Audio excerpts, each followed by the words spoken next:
Hill ছেড়া বাতান চলে না। আর আমাদের দেশের আধুনিক হয় যত খোলামেলা ততই আধুনিক। একটা কথা বলবে, এই কথা যেন মানুষের কাছে বললেন না, যেহেতু আপনারা মামা আছেন, কেউ বিয়েই আছেন, কেউ তাওয়াই আছেন, এদের নিজ নিজ মনে করে কথাগুলি বলতেছি। আমাদের এলাকার একটা ছেলের বিয়ে ঠিক হয়ে গেছে, ছোট ভাই ঢাকা চাকরি করে। তো মা বাপ ফোন করছে যে আগামীকালই তোমার বাড়ি বিয়ে, তুমি চলে আসো। তো ছেলে বলতেছে মা আমি সরকারি চাকরি করি, আমি আসতে পারবো না। ওই ছোট ছেলের অনুপস্থিত বড় ছেলের বিয়ে হয়ে গেছে।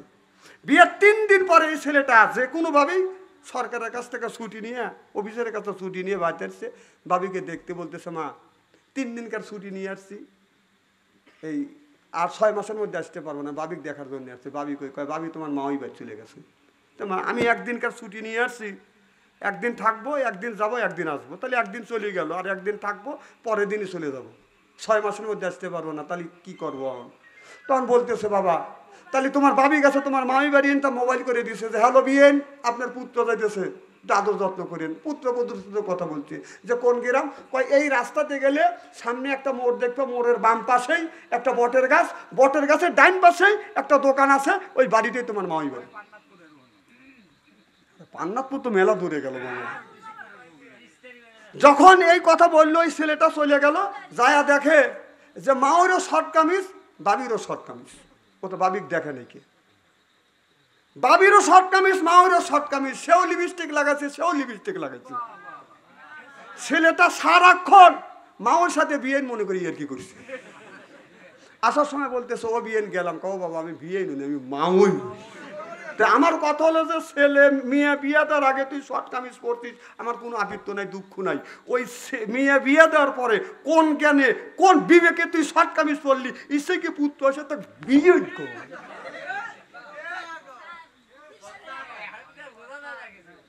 এখন বোঝা যাচ্ছে তো মামা? একটা কথা বর্তমান প্রেক্ষাপট যুক্তি ছাড়া আমি কথা বলি না মামা, পামকল বেশি হয়ে যাচ্ছে আমার ভাইয়ের। আমার খুব খারাপ লাগতেছে নাকি? এবার আব্দুল সালাম, মা বাবা আব্দুল সালামকে বিয়ে করাইলেন। এই আব্দুল সালাম বিয়ে করে বউ যখন নিয়ে আসলেন, ছেলেটাও আধুনিক হয়ে গেছে। মা কিডনি দিছে, বাবা কিডনি দিছে, এটা ভুলে গেছে। বউ যা কয় তাই শোনে, শ্বশুর বাড়ি যায় 7 দিনকার মনে যায়, আর বাড়ির খবর নেয় না। মা অসুস্থ হয়ে গেছে, বাবাও অসুস্থ হয়ে গেছে। বাবার হার্টের বেদি, মা প্যারালাইসিস। কথা বুঝতেছেন না? হার্টের বেদি বাবার, আর মারা প্যারালাইসিস ধরছে। মা বিছানা পরে পায়খানা করে, আর বিছানা পরে প্রস্রাব করে। পুত্রবধূ পরিষ্কার করে না, আর পুত্রবধূ পরিষ্কার করে না।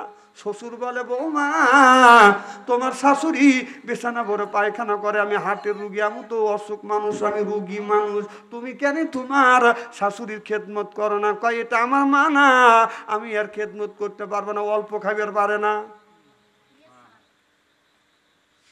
খাবার যখন দেয়, স্বামী খাবার খায়, বিবি খাবার খায় না।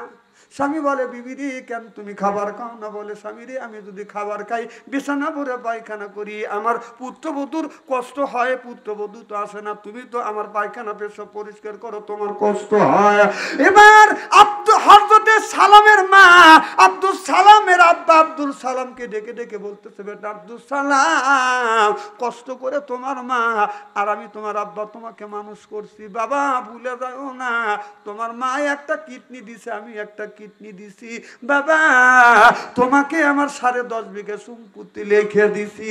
ও বেটা তোমার মা বিছানা ভরে পায়খানা করে, প্রসাব করে, বাবা তোমার পরিষ্কার করা লাগবে। ছেলে বলে সম্ভব না।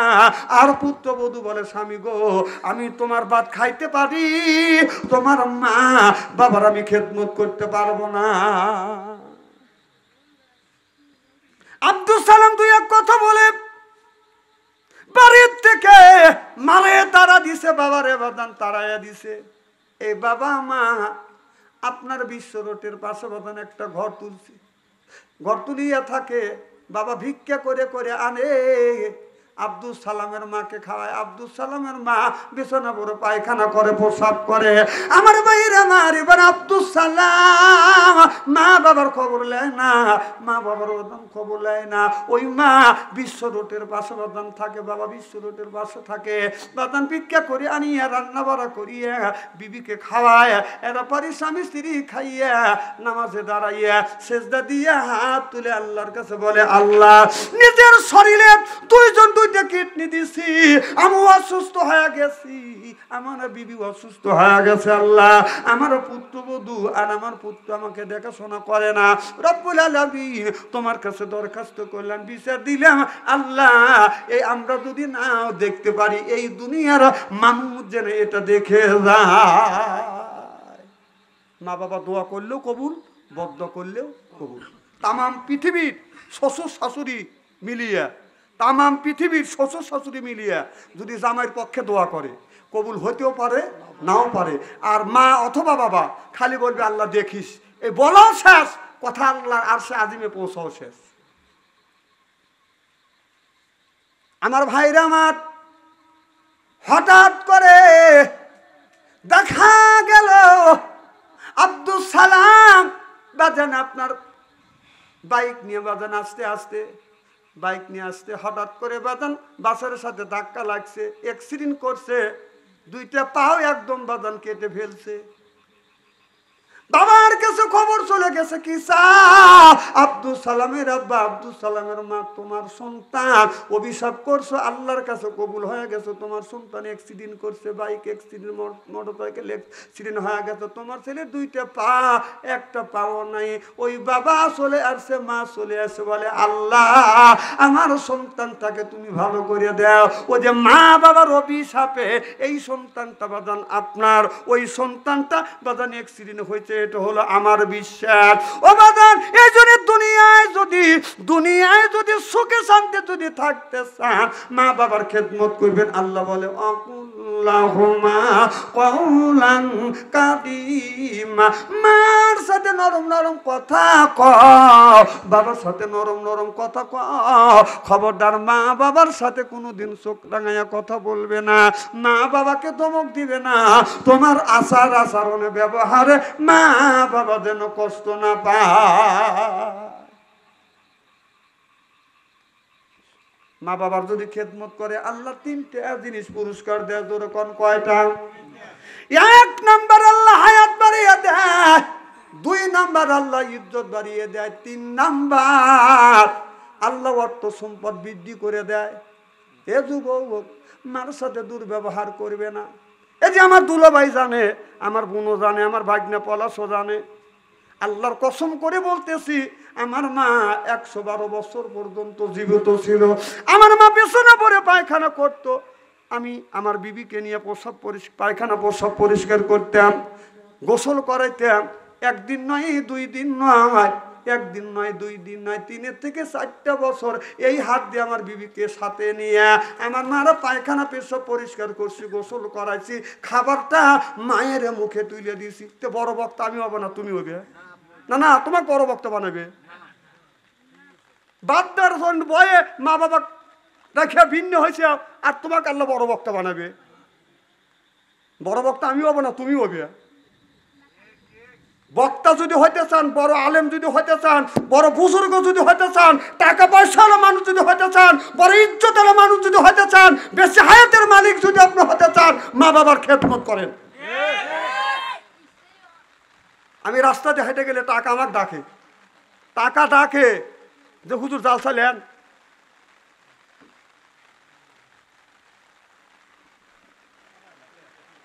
আমি দেখছি মার চাইতে আপন মানুষ, বাবার চাইতে আপন মানুষ কেউ নাই। আর মা বাবার পরে ভালোবাসে মিয়া, ছেলে অত ভালোবাসে না। আমি রাজশাহী যাই, রংপুর যাই, সিলেট যাই, ঢাকা যাই, কুমিল্লা যাই, কেউ খবর নেয় না। 3টা ছেলের একটা ছেলে খবর নেয় না আব্বা কত দূর। আল্লাহর কসম, মিয়া ফোন দিয়ে বলে আব্বা কত দূর, ছেলে খবর নেয় না, মিয়া ঠিক মতো খবর নেয়। তাহলে বোঝা গেল মা বাবার পরেই মেয়ে।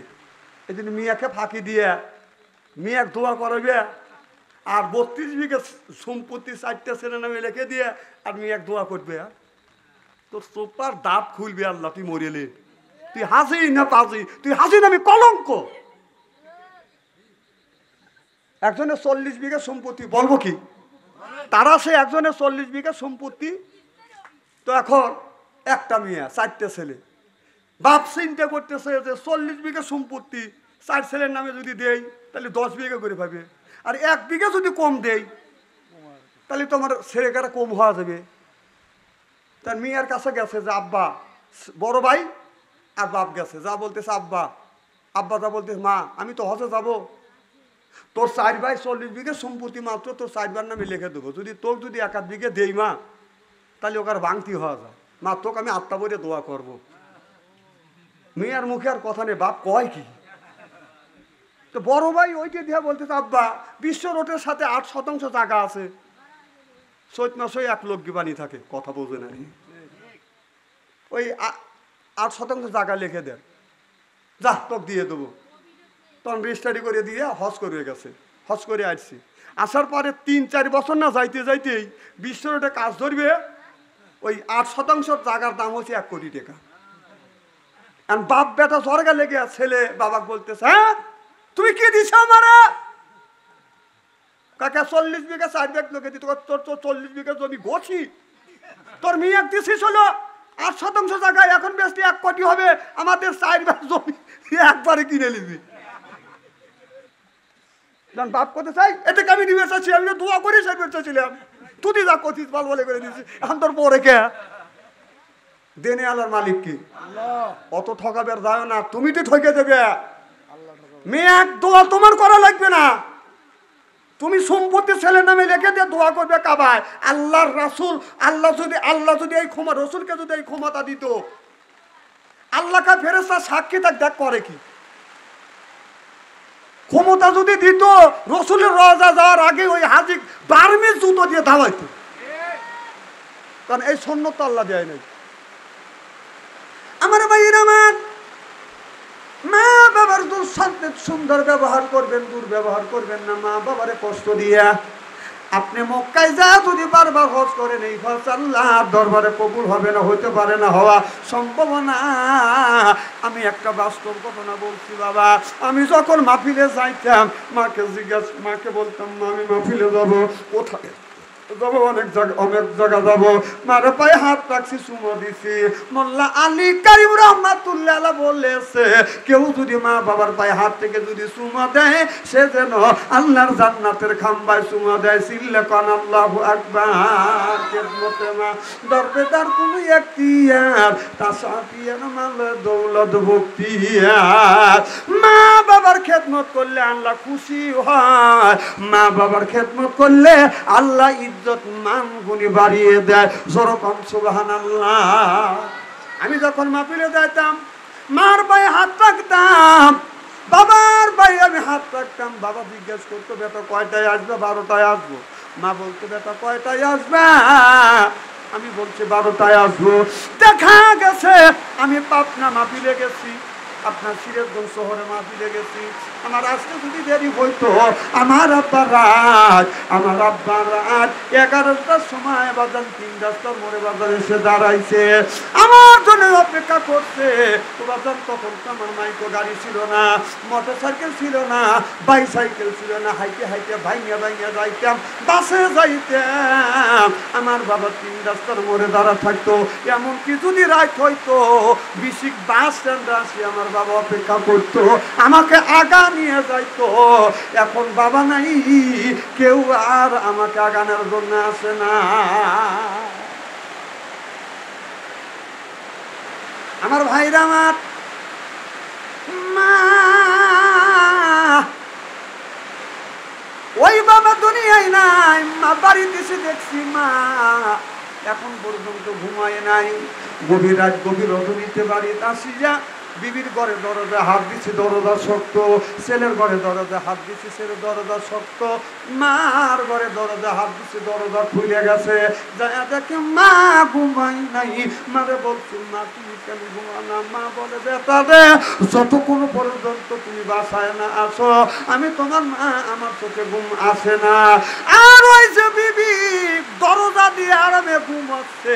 যা যদি ডাক দেই সালমার মাও, খবর নাই। ও সালমার মাও, খবর নাই। ও সালমার মাও, রাগে উত্তর দেয় কি? মা দরজা খুলে বসে থাকে, আর বিবি একের থেকে তিনটে ডাক দুনিনি ব্যক্তি করে ওঠে। আহা, সেই মাকে কষ্ট দেয়। আমার ভাইরা, আমার আল্লাহর নবী আখির জামানার পয়গম্বর মুহাম্মদ রাসূলুল্লাহ সাল্লাল্লাহু আলাইহি ওয়াসাল্লামের আব্বা মারা গেছে। আমার নবী জানে না আব্বা মারা গেছে, নবীর নাম জানে না।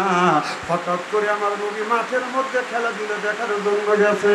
টাকা দেখে নবীর বন্ধুদের আব্বা আসিয়া, যার যার সন্তান, যার যারা বাবা আসিয়া তার তার সন্তানকে কোলে নেয়।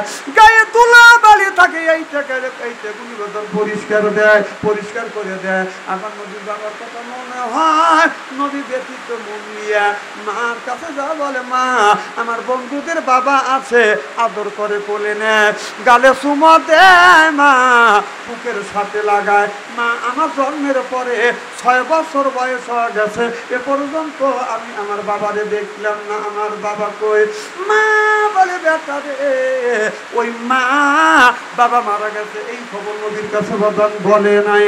আমার ভাইরা, আমার বন্ধুগণ, আমার নবীর মা আমি না বলতেছি, বেটা মুহাম্মদ তুমি কাঁদো না বাবা, আগামীকাল রাত্রি প্রভাত হলে আমি তোমাকে নিয়ে যাব তোমার বাবাকে দেখানোর জন্য।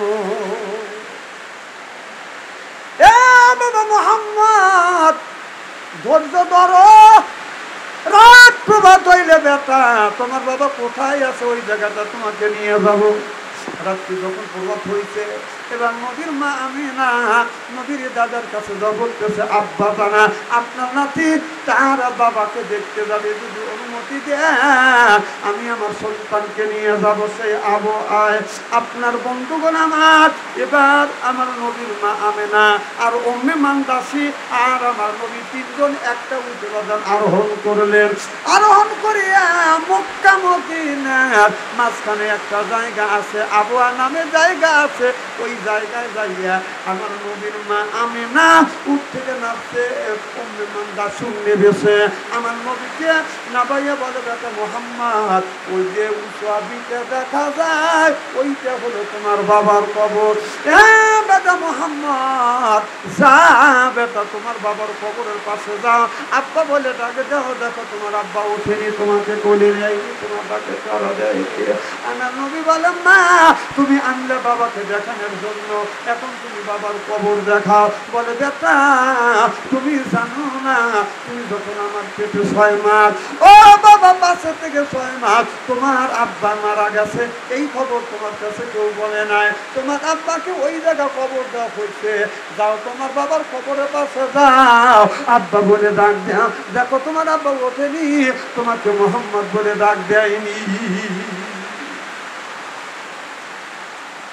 আমার ভাইরা, আমার জীবনেও কোনোদিন কোলে দেও নাই, মুহাম্মদ বলে ডাক দেও নাই। আব্বা গো, আমি জানি মরে গেলে ওই মানুষটা উঠতে পারবে না। ও বাবা, শুধু একটিবার কবর থেকে আমাকে মুহাম্মদ বলে ডাক দাও।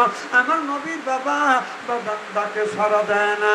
আমার নবী বাবার কবর ধরে ধরে কাঁদে, বাবা ওঠে না, বাবা ওঠে না। ও বাবা, যার মা নাই, যার বাবা দুনিয়ায় নাই, ওই মা মারা গেছে, বাবা মারা গেছে। আপনি যদি মা বাবার কবরের পাশে দাঁড়াইয়া মা বাবা বলে যদি ডাকেন, বাবা বাবা বলে যদি ডাকেন, আপনার বাবা আপনার মা আমার বাবা ডাকে সাড়া দিবে না। ধরো কোন ঠিক কিনা? কারণ মা এমন একটা নিয়ামত, বাবা এমন একটা নিয়ামত, যার মা দুনিয়ায় নাই, বাবা দুনিয়ায় নাই, ওই মা 5 টাকা লইয়া বাবা তিনটে কবর লইয়া ওই কবরের মধ্যে বাবা ঘুমিয়ে আছে। মা কোনোদিন আসবে না, বাবা কোনোদিন আসবে না। কোন ব্যক্তি যদি মা বাবার জন্য যদি দোয়া করে, মা বাবার জন্য যদি দান খয়রাত করে, আল্লাহ নবী আখিরি জামানার পয়গম্বর মুহাম্মদুর রাসূলুল্লাহ সাল্লাল্লাহু আলাইহি ওয়াসাল্লাম বলেছে, কারো যদি মা মারা যায়, বাবা যদি মারা যায়, ওই ব্যক্তি যদি মা বাবার নামে যদি দান খয়রাত করে, এখনই দান খয়রাত করবেন, এখনই মা বাবার কবরের গোড়া দাঁত মাফ করে দিবে কে? লা ইলাহা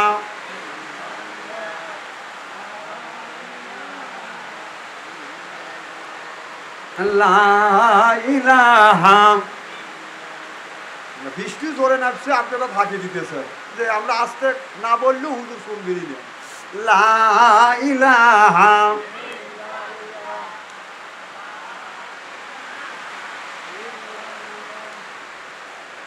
লা ইলাহা। বৃষ্টি নামে রিমঝিমাঝিম মধুর তালে গাহিয়া লা ইলাহা ইল্লাল্লাহ লা ইলাহা। ফুলের কনে কনে বোমার গুন গনে, ওই নামেরই সুর শোনা যায়, ওই নামেরই সুর শোনা যায়। হইলাম পাগল পারা লা ইলাহা লা ইলাহা সুবহানাল্লাহ আলহামদুলিল্লাহ লা ইলাহা ইল্লাল্লাহ। আমার ভাইয়েরা, আমার নবী মুহাম্মদ রাসূলুল্লাহ সাল্লাল্লাহু আলাইহি ওয়াসাল্লাম বাবার কবর ধরে ধরে নবী কাঁদে। আমার নবীর বাবা ডাকে সাড়া দেয় না, আমার নবী বাবার কবর ধরিয়া বাদান গড়িয়ে গড়িয়ে কাঁদে। এবার নবীর মা আমিনা আমার নবীর মাথার উপর হাত বুলিয়ে বলে, বেটা মুহাম্মদ, আল্লাহ যদি তোমাকে কিয়ামত পর্যন্ত যদি হায়াত দেয়, কিয়ামত পর্যন্ত তুমি যদি তোমার বাবার কবরের পাশে যদি কাঁদো, কিয়ামত হয়ে যাবে বাবা। কিয়ামতের আগ পর্যন্ত তোমার বাবা তোমার ডাকে সাড়া দিবে না।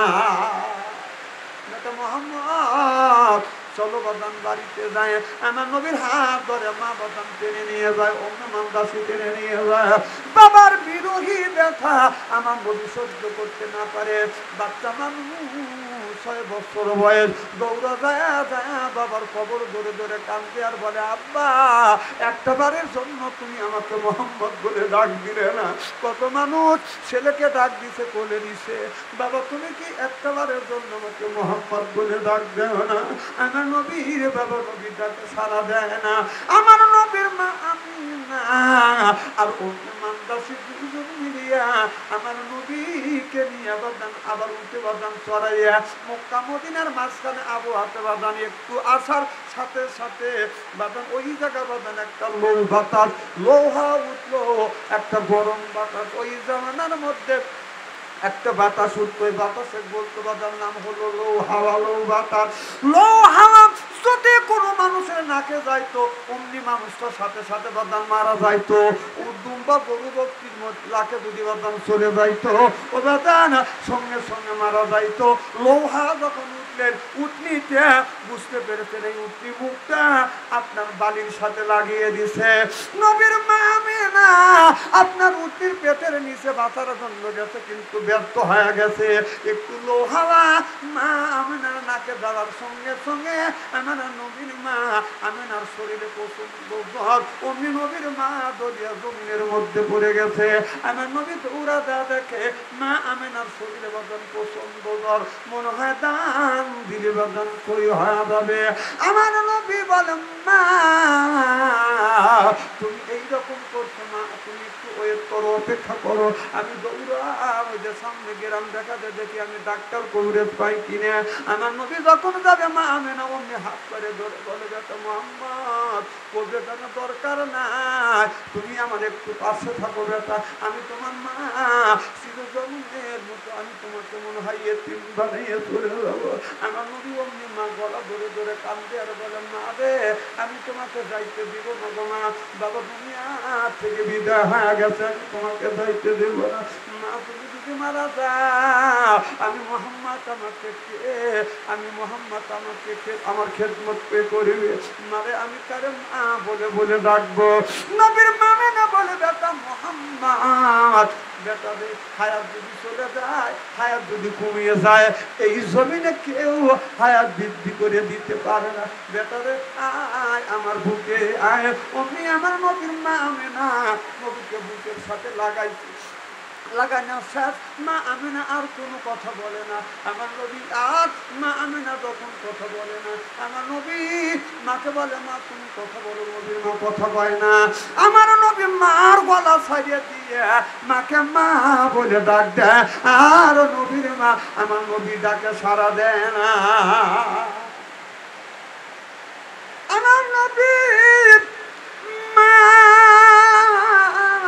আমেনা গলা ধরে ধরে কান্দে আর বলে, মা আজকের থেকে আমি কারে মা বলে ডাকবো? ও গো মা, কি আমারে কোটো করিয়া খাবার মনে লোকমা বানাইয়া বানাইয়া আমাদের মুখের মধ্যে তুলে দিয়ে গো মা। এদিকে উম্মে মানদাসি যাইয়া আমার নবীর হাত ধরে হাত ধরিয়া বুকের সাথে লাগাইয়া বলে, বেটা মোহাম্মদ তোমার মা আর জীবনে কথা বলবে না।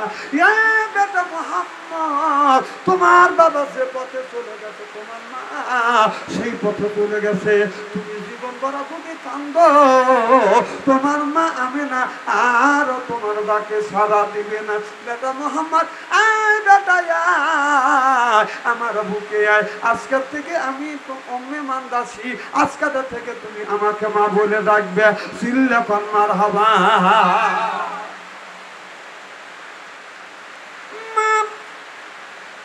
আমেনা দুনিয়া থেকে বিদায় হয়ে গেল। উম্মে মানদাসি আমার নবীকে নিয়ে যখন বাড়িতে চলে গেলেন, আমার নবী কাঁদতেছে।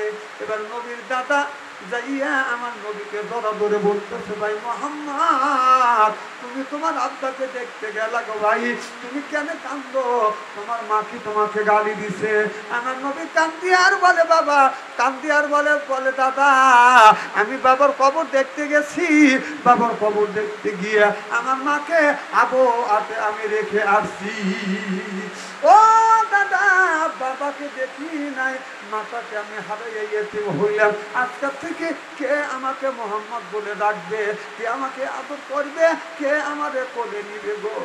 দাদা আমার নবী দাদা নবীকে বুকের সাথে লাগাইয়া কান্দে আর বলে, ভাই মোহাম্মদ কান্দিস না, আজকের থেকে আমি তোমার দাদা তোমার খেদমত করবো। চিল্লা পান মারহাবা। আল্লাহুম্মা সাল্লি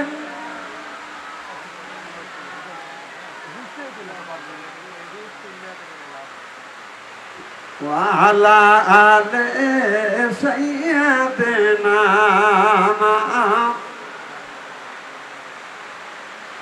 আসলে আমি যদি যতই চিল্লে আপনাদের কান পর্যন্ত পৌঁছেতেছে না, আপনাদের ডান্ডাই এখন বাড়ির দিকে। না মামা বৃষ্টি নামে গেছে, এত করে এত চিল্লে যদি আপনাদের কানের মধ্যে যদি আমার কথা যদি পৌঁছাইতে না পারি, তাহলে চিল্লে লাভ কি? তো যা হোক, যদি আল্লাহ বাঁচা রাখে যদি আসি, আর আগামীতে এই আপনাদের এখানে যে মামাগারে কবরস্থান আছে, আমি একটা ডেট দেবো ইনশাল্লাহ। ওই দিন বাকি কথাগুলি পরিবেশন করা হবে ইনশাআল্লাহ। এখনই মনোভাব করে দেবো, কারণ আপনাদেরও কষ্ট আমারও কষ্ট নাকি মামা মনোভাব করে দিন।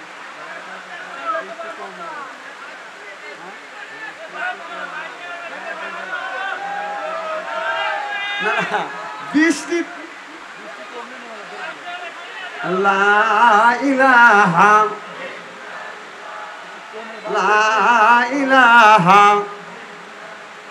এই পালে মার বান্ধবেলা আকাশে লাগবে মরণ বেলা এই কলেমার রৌশনীতে কবর হবে তোমার উজালা লা ইলাহা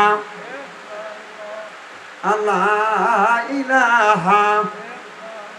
আমার ভাইরা, আমার মুসলমান ভাইরা, আল্লাহর হাবিবের বিয়াম্মাতরা ভালো করে লক্ষ্য করে শুনুন, আমাদের নিয়তে বদন শুনতে হবে। ও বাবা, আমি মা বাবা সম্পর্কে আলোচনা করলাম, মা বাবার খেদমত করা লাগবে। আল্লাহুম্মা কাওলান কাদিমা, মার সাথে নরম নরম কথা কও, বাবার সাথে নরম নরম কথা বলো। খবরদার চোখ রাঙাইয়া ধমক দিয়ে দিয়ে মা বাবারে বাদান, মা বাবার সাথে কথা বলা যাবে না। মার বাবার সাথে সুন্দর ব্যবহার করবে, একদিন আপনি কিন্তু বুড়ো হয়ে যাবে। ও যুবক, তুমি কিন্তু বুড়ো হবে মা, এখন তুমি বধূ হয়ে আসছো, বৌময় হয়ে আসছো, মারে একদিন তুমি শাশুড়ি হবে মা, তুমি একদিন বৃদ্ধ হয়ে যাবে। তুমি যদি তোমার আচার আচরণে ব্যবহারে তোমার শ্বশুর শাশুড়ি যদি কষ্ট পায়, যুবক তোমার আচার আচরণে ব্যবহারে মা বাবা যদি কষ্ট পায়, আল্লাহর কসম এই রাত সাক্ষী, আল্লাহর কসম এই রাত সাক্ষী, আপনার ছেলে সন্তান আপনার সাথে ঠিকই ব্যবহার করিবে।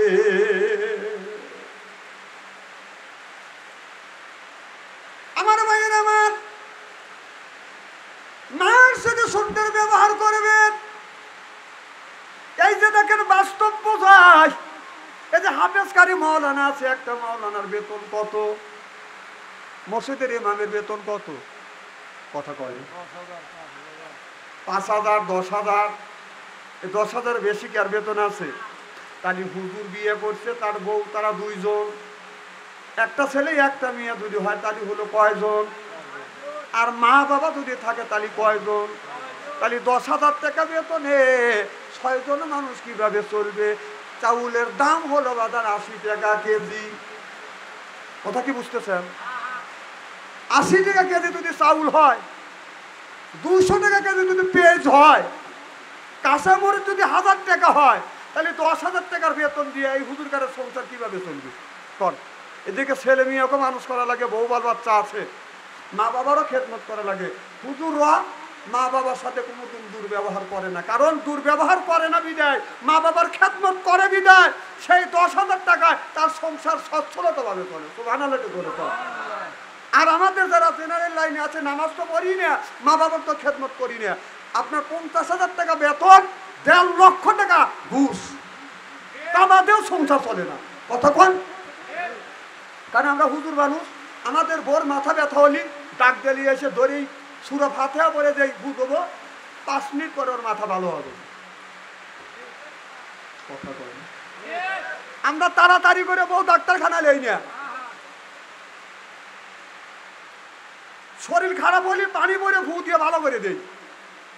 আর তুমি 50,000 টাকা বেতন, 1.5 লক্ষ টাকা ঘুষ পাও, তোমার পর একটু ব্যথা হলে চলে যায় ডাক্তারের কাছে, পরীক্ষা দেয় 11টা, ডাক্তারের কাছে মাথা ব্যথা করতেছে আমার বিবি, তাড়াতাড়ি বউ নিয়ে এসে যদি বাঁচতে চাও, ডাক্তারের কাছে নিয়ে যায়, আপনার 1,800 টাকা তার হলো ভিজিট, আর 13টা 11টা পরীক্ষা দেয়, একটা পরীক্ষায় 1,000 গেলি কত গেল? 13টা পরীক্ষা 13,000 টাকা বেবারে না, আর 1,000 টাকা তার ফি, কয় টাকা গেল? 13,000 গেল, আর 14,000 গেল, আর 5-6,000 টাকা হলো আপনার ওই ওষুধ, তাহলে 20,000 টাকা গেল। তাহলে তোর বোর পিছনে যদি 20,000 যায়, তোর ছেলের পিছনে তার 20,000 টাকা দেবে না, তোর তো বাতিই থাকে না। মানে ছোটকালে দাদার কাছে গল্প শুনছি, কাঁসার বাটি আছিল, কাঁসার পিয়ালা চেনেন না? আগে তো গুড় দিয়ে রুটি খাইছি। একটা কথা মনে পড়ে গেল, বলবো কি? এই রুটির কথা শুনলেই আমার গায়ে জ্বর আসে। আমাদের এমন একটা সময় ছিল, সকালবেলাও রুটি, দুপুরেও রুটি, রাত্রেও রুটি। মার কাছে ভাত চাইছি কয় সকালে, এইরকম করতে করতে 7 দিন হয়ে গেছে, ভাতের সাথে দেখা নেই। তখন আমরা ছোট, কামলা বিক্রি করছি 1 টাকা করিয়া, চাউলের দাম 7 টাকা কেজি। এই সময় আমাদের কাছে খালি রুটি আর রুটি, তাতে ফ্যান তুল, কিছু কিছু ফ্যানের মধ্যে খালি খালি পানি দিয়ে গোলাইছে, আর কিছু কিছু ফ্যানের মধ্যে গুঠিরই পাওয়া গেছে। আমার কথা বুঝতেছে না। রাগ করে নানার বাড়ি বাড়াবিল চলে গেছি রোজ মাথায় নিয়ে। নানার বাড়ি গেছি ভাতের জন্য, যে গেলি নানি গোটা দিয়ে ভাত দিবি না। নানি আমার দেখে বলতেছে ভাই আইসে, আমার মামা নিকা ও বউ আমার ভাই আছে, দুজন রুটি দেখ, ও রুটি তুমি আমার আগেই এসে। এইরকম সময় গেছে। তো কি যেন বলতেছিলাম রুটির কথা। ও ওই গুড় দিয়ে রুটি খেয়েছি, তো ওই কাঁসার বাটি নিয়ে গেছে দোকানদার মনের বলে ফের ফের ভাঙানে বোঝেন না, ফের না ভাঙাই এই গুড় তুলে দিছে 1 পোয়া। বাটির ওজনই হলো হাফ কেজি, গুড় দিছে 1 পোয়া। এদিকে ও মুড়ে 1 পোয়া তুলে দিছে, আর এ মুড়ে গুড় 1 পোয়া তুলে দিয়ে বাটি হলো হাফ কেজি, ওই তো কয় কেজি, 3 পোয়া। এখন খালি নামায় নামায় মানে আর মুছে নামাইতেছে। তখন গুড়ালা বলতেছে চাচা আসলাম গুড়ের লেগে, আপনার গুড়ের মুখে নামাইতে দেখতে বাটি থাকে নাকি। আমাদের অবস্থা হয়ে গেছে এইরকম। আহা আমার ভাই নামান, এই জন্য হুজুর গেলে আল্লাহ বরকত দিয়েছে। 10,000 টাকা যদি বেতন দেয়, আপনারা যদি বেতন দেন, হুজুরা যে পোশাক পরে, এ পোশাক তো পরা দূরের কথা, চোখেও দেখবেন না। আমাদের দেশের মসজিদ টাকা, হুজুরের বেতন 5,000। এই দেশের গজব তারা বেচাও, আরে গজব ঘুরে দিবে যতদিন পর্যন্ত আলেম ওলামাকে সম্মান না করবেন, এদের ইজ্জত যতদিন পর্যন্ত না দিবেন, যতই মিছিল করেন আর যতই মানববন্ধন করেন, এই দেশে শান্তি ফিরে আসতে পারে না, পারে না, পারে না। এবি বেবাও আলেমগারে সম্মান করেন। আল্লাহ রাসূল বলেছে আল উলামা ওয়ারাসাতুল আম্বিয়া, আলেম হক্কানি আলেমরা হলো নবীর বংশধর, নবীর দাবিদার। সুবহানাল্লাহ তে সরকার আল্লাহ নবী আখিরি জামানার পয়গম্বর মুহাম্মদ রাসূলুল্লাহ সাল্লাল্লাহু আলাইহি ওয়াসাল্লাম যখন দুনিয়া থেকে বিদায় হবে, এক সাহাবী বলে ইয়া রাসূলুল্লাহ, ইয়া হাবিবাল্লাহ, ওগো নবীজি, আপনি তো দুনিয়া থেকে বিদায় হয়ে যাচ্ছেন, আপনি আপনার উম্মতের জন্য কি ব্যবস্থা করে গেলেন? আমরা আপনারে দেখছি, আপনার আখিরি জামানার উম্মতেরা তো আপনাকে দেখে নাই, তাদের জন্য কি ব্যবস্থা করলেন? আল্লাহ নবী বললেন আল্লাহ নবী বললেন ও আমার সাহাবীরা, আমি নবী বিদায় হয়ে গেলাম, আমি নবী মৃত্যুর পরে ওই জামানার মধ্যে হক্কানি আলেমকে কেউ যদি হক্কানি আলেমের চেহারা দেখে, সে যেন আমি নবী আমার চেহারা দেখলো। যখন সুবহানাল্লাহ। নবীর এক সাহাবী বলে ইয়া রাসূলুল্লাহ, আমরা আপনার পিছনে নামাজ পড়ছি গো নবীজি, আপনার এতিম উম্মতেরা তো আপনার পিছনে নামাজ পড়তে পারে নাই, তাদের জন্য কি ব্যবস্থা করলেন? নবী বলেন মানানি ওয়া মান আনি কানা মারি ফিল জান্নাহ।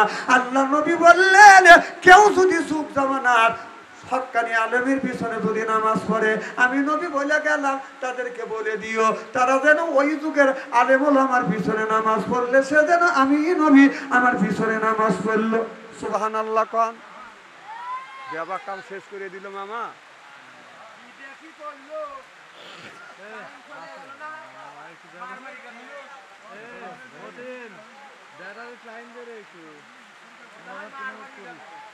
মামা এখন মোনাজাত করিয়ে দেয়, সবচেয়ে ভালো।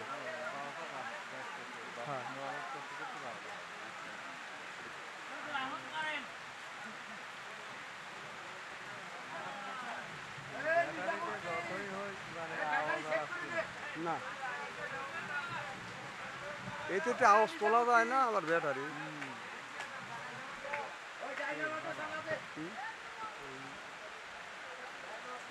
দাদি তো মারা গেছে,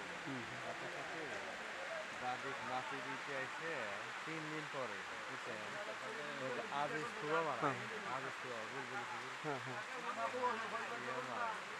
এখান থেকে আমার সাথে নামাজ পড়লো মাগরিবের আসরের নামাজ পলাতে